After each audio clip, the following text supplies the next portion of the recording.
Drake threatened by Tupac Shakur's estate.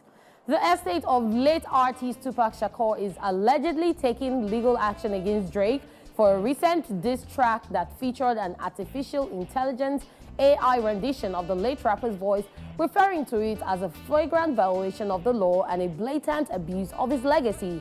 Reacting to the diss track, attorney Howard King sent a cease-and-desist letter to Drake.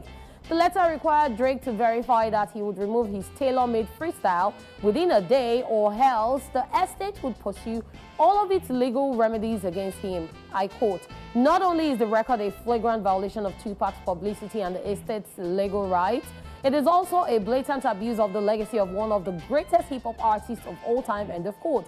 The letter partly reads. The letter further stated, and I quote, "The unauthorized, equally dismaying use of Tupac's voice against Kendrick Lamar, a good friend to the estate who has given nothing but respect to Tupac and his legacy publicly and privately, compounds the insult," end of quote. Just so you know, Taylor Made Freestyle was released on Friday by Drake, and it featured AI-generated versions of late Tupac and Snoop Dogg's voices.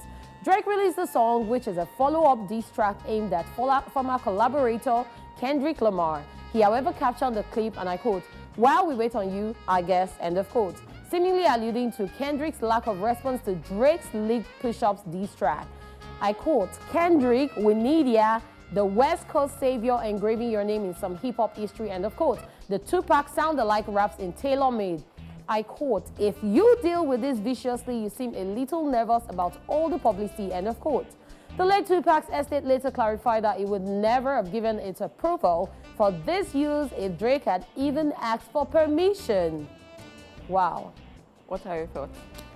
Well, first of all, I totally agree with them. The part where they said that the late Tupac and Kendrick Lamar were very good friends. So Tupac would never have done that or have dissed Kendrick. So now using his voice, that is like, first of all, making it look like a betrayal. Secondly, it's a disregard to the friendship that he had when he was alive. And then thirdly, without even getting permission, that is the wrongest thing to do.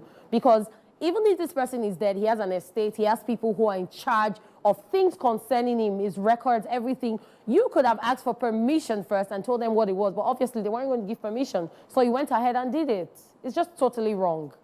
I totally agree, because, I mean, you want to diss somebody and then Yep. you're going to look for something that would even pain them the more, because this is very sensitive, Yes, it is. you know, and you're being insensitive to it because they had a relationship and you're using that person's voice to do what you're doing against that person. I think if you're going to be dissing anybody, it should come clean. It should come, okay, do your thing. You don't have to bring in some extra stuff. Even if you're going to be doing anything extra, it shouldn't be that disrespectful, or, you know, it's an insult, I think so.